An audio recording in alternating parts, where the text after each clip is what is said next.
Example 18, a reducing pipe bend on a horizontal plane with a deflection angle of 30 degrees is 150 mm by 100 mm in diameter.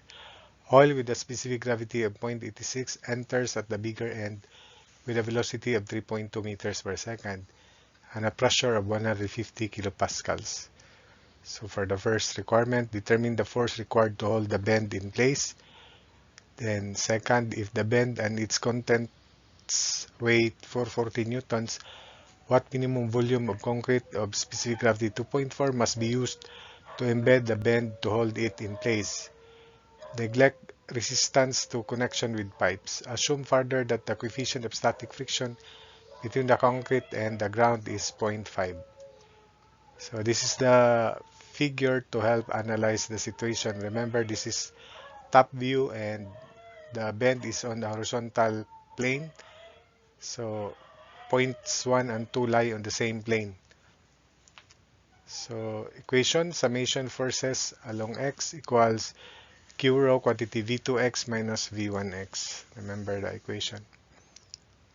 Where F1 minus F2x minus Rx equals Q rho quantity V2x minus V1x. So Q rho is pi times 0.075 square, velocity at 1, 3.2, so that's Q. Then density of oil 860.86 times 1000.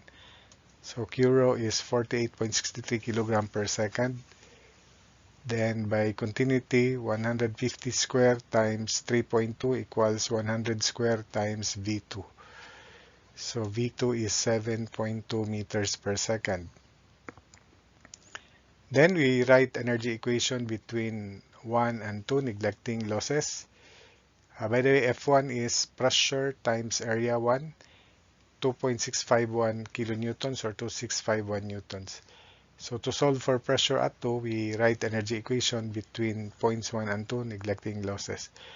So we have velocity head at 1, which is 3.2 square over 19.62 plus pressure head 150 over 0.86 times 9.81. Elevation head 0 equals velocity head at 2, 7.2 square over 19.62 plus pressure head P sub 2 over 0.86 times 9.21. Elevation head at 2, 0 because they lie on the same horizontal plane, and neglecting losses.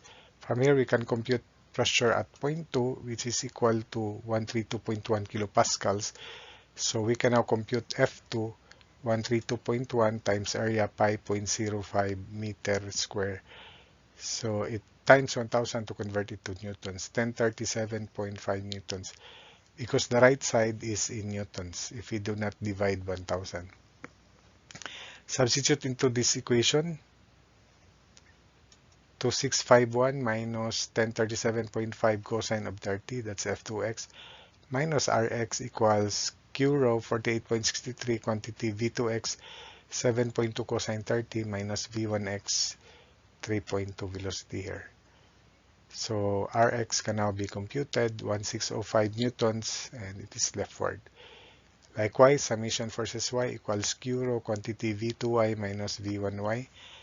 V1y is 0 because V1 is horizontal. V2y is simply 7.2 sine of 30.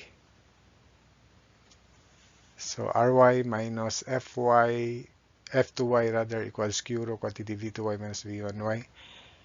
So Ry minus 1037.5 sine of 30 equals 48.63 quantity 7.2 sine 30 minus 0.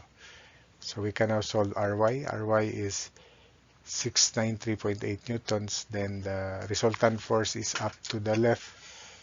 R equals square root of 1605 square plus 693.8 square. So R is 1749 newtons directed up to the left at theta x 23.38 degrees, where 23.38 degrees is arctan of 693.8 over 1605, not shown anymore because you know how to compute that. Then minimum volume of concrete, that's the concrete that will embed the bend so that to hold it in place. So R must be equal to force of friction which is coefficient of static friction 0.5 times the normal force. The normal force is the weight of the bend, not shown, vertical, plus the weight of concrete. So normal is 440 newtons plus weight of concrete. Specific weight of concrete in newtons 2.4 times 9810 times volume of concrete minimum. So substitute into this equation, R, which is 1749, equals 0.5 of N. So FF is R is 0.5 of N. So 1749 equals 0.5 of quantity 440 plus 2.49810 times volume of concrete. So volume of concrete must be greater than equal to 0.1299 cubic meter. So that's it for this problem.